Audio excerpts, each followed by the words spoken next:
Assalamualaikum warahmatullahi wabarakatuh. Bila kita berbicara tentang Mesir ataupun berbicara tentang Sungai Nil, pastilah kita teringat dengan kisah Nabi Musa alaihissalam. Seorang nabi sekaligus rasul yang diutus oleh Allah Subhanahu wa taala di negeri Mesir. Pada zaman dahulu negeri Mesir itu dipimpin oleh seorang raja zalim. Namanya adalah Fir'aun, yang hingga kini terkenal sebagai raja yang angkuh dan sombong. Ia merupakan raja yang berbuat sewenang-wenang terhadap penduduknya. Dia menindas penduduknya, suka memperbudak rakyatnya, bahkan membuat rakyatnya setiap harinya untuk bekerja secara paksa. Pada suatu ketika, Fir'aun yang merupakan raja yang angkuh ini pernah bermimpi. Ia dalam mimpinya melihat ada api yang datang dari Baitul Maqdis dan membakar negeri Mesir. Kecuali yang tidak dibakarnya adalah rumah-rumah daripada kaum Bani Israel. Kemudian Fir'aun merasa ada yang aneh, ada yang janggal dengan mimpinya ini. Akhirnya ia mengumpulkan para peramal dan ahli-ahli sihir untuk mengetahui apa makna daripada mimpinya itu. Setelah dikumpulnya para peramal-peramal, kemudian mereka itu mengartikan mimpi daripada Fir'aun tersebut. Para peramal mimpi itu mengatakan bahwa nanti akan ada seorang laki-laki daripada keturunan Bani Israel yang akan membinasakan penduduk Mesir. Mendengar tafsir mimpi tersebut, Fir'aun merasa ketakutan. Kemudian ia memerintahkan kepada pasukannya, kepada tentaranya, untuk membunuh setiap adanya bayi laki-laki yang lahir di kalangan Bani Israel. Nabi Musa adalah merupakan seorang anak yang lahir di kalangan Bani Israel. Dan pada masa kekejaman Fir'aun seperti itulah beliau dilahirkan. Maka pada waktu itu ketika Nabi Musa lahir, ibunya memilih untuk menjauh, adapun tinggal di tempat yang jauh dan mencari suasana yang lebih aman daripada jangkauan tentara Fir'aun agar Nabi Musa kecil tidak dibunuh oleh mereka. Allah Subhanahu wa taala mengilhami kepada ibu Nabi Musa untuk menyusuinya, menjaganya dan meletakkannya di dalam peti yang kemudian ditaruh ke Sungai Nil. Dalam hal ini Allah Subhanahu wa taala berfirman dalam Al-Qur'anul Karim surat Al-Qasas ayat 7 yang artinya, dan kami ilhamkan kepada ibu Musa, susuilah dia, dan apabila kamu khawatir terhadapnya, maka jatuhkanlah dia ke Sungai Nil. Dan janganlah kamu khawatir, dan janganlah pula kamu bersedih hati, karena sesungguhnya kami akan mengembalikannya kepadamu dan menjadikannya sebagai salah seorang rasul. Waktu berjalan dan terus berputar, hingga suatu ketika ibu Nabi Musa alaihissalam lupa menarik tali peti tersebut, yang akhirnya peti yang adanya Nabi Musa di dalamnya tersebut hanyut terbawa arus Sungai Nil. Kemudian peti yang mengambang di sungai tersebut terbawa ke istana Fir'aun dan ditemukan oleh istri Fir'aun yang bernama Asiyah. Istri Fir'aun merupakan wanita yang mandul, tidak memiliki anak, sehingga bertekad untuk mengambil anak laki-laki yang hanyut dalam peti tersebut dan ingin merawatnya, menjaganya, dan dijadikan sebagai anak angkatnya. Istri Fir'aun tidak ingin anak laki-laki itu dibunuh oleh Fir'aun. Dengan penuh rasa kasih sayang, Asiyah membawa bayi yang bernama Musa itu ke hadapan suaminya. Seperti yang Allah sampaikan dalam Al-Quranul Karim surat Al-Qasas ayat 9 yang artinya, ia adalah penyejuk mata hati bagiku dan bagimu. Janganlah kamu membunuhnya. Mudah-mudahan ia bermanfaat kepada kita atau kita ambil menjadi anak angkat.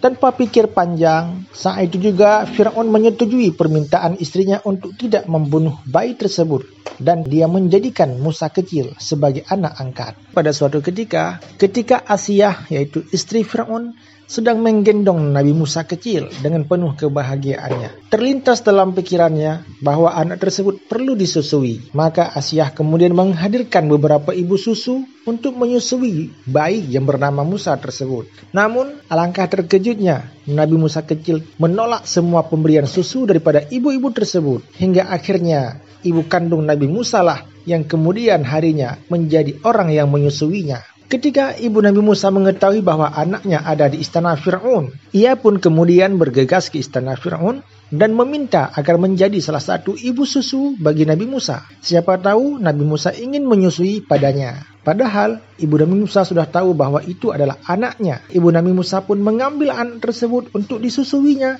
dan dia bawa pulang ke rumah dengan penuh kebahagiaan. Hari berganti bulan, berganti tahun, Dan bertahun-tahun lamanya Nabi Musa dan para pengikutnya mendakwahkan ajaran Allah Subhanahu wa Ta'ala. Fir'aun adalah merupakan penentang terbesar dalam ajarannya. Selama bertahun-tahun Nabi Musa dan pengikutnya telah bersabar menghadapi Raja Fir'aun dan tentaranya yang sewenang-wenang, yang terus menindas rakyatnya. Tak hanya itu, semakin hari Fir'aun juga semakin menentang dan memusuhi kebenaran yang dibawakan oleh Nabi Musa alaihissalam. Hingga suatu ketika pada puncaknya, pada klimaksnya, kesombongan Raja Fir'aun itu kemudian dia mendakwakan dirinya sebagai Tuhan yang patut disembah oleh kaumnya. Nabi Musa berkata, "Wahai Tuhan kami, sesungguhnya Engkau telah memberikan kepada Fir'aun dan pemuka-pemuka kaumnya perhiasan dan harta kekayaan dalam kehidupan dunia. Ya Tuhan kami, akibatnya mereka menyesatkan manusia dari jalan-Mu. Ya Tuhan kami, binasakanlah harta benda mereka, dan kunci matilah hati mereka. Maka mereka tidak beriman, sehingga mereka melihat siksaan yang pedih."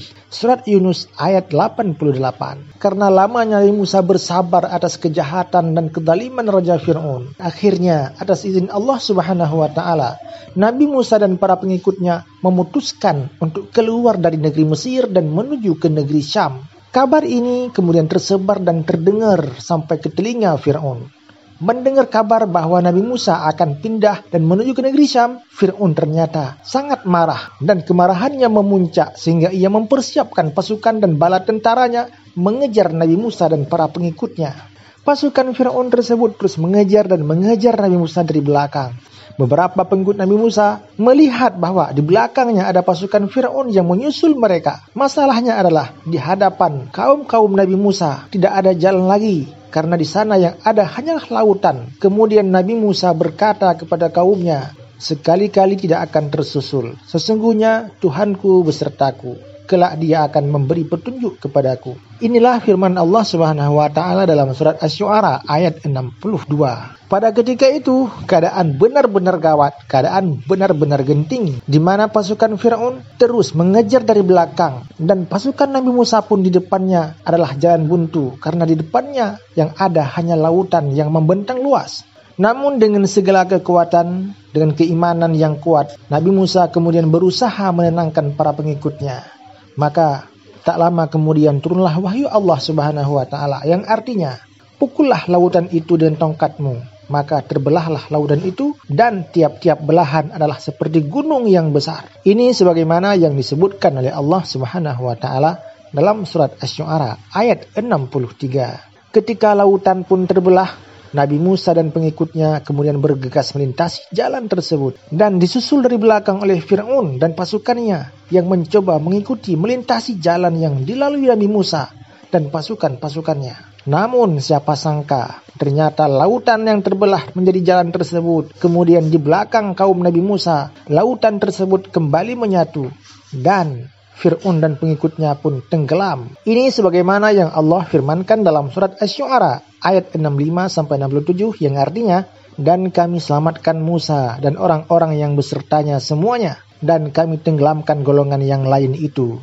Sesungguhnya pada yang demikian itu benar-benar merupakan suatu tanda yang besar, tetapi adalah kebanyakan mereka tidak beriman." Itulah kisah kehidupan Nabi Musa, seorang rasul yang dilahirkan di tengah-tengah kekejaman Raja Fir'aun, diasuh, dibesarkan oleh Fir'aun, namun kemudian menjadi seorang rasul utusan Allah untuk menentang kekejaman dan keangkuhan Fir'aun itu sendiri. Semoga kita bisa mengambil iktibar, mengambil pelajaran daripada kisah yang berharga ini. Di mana di antaranya adalah, janganlah sombong dalam kehidupan kita. Janganlah merasa angkuh. Janganlah merasa bahwa kita memiliki segala-galanya. Karena sesungguhnya yang berhak untuk menyombongkan dirinya itu adalah Allah semata-mata. Semoga kisah ini bisa bermanfaat, dan akhir kalam kami ucapkan, Assalamualaikum warahmatullahi wabarakatuh.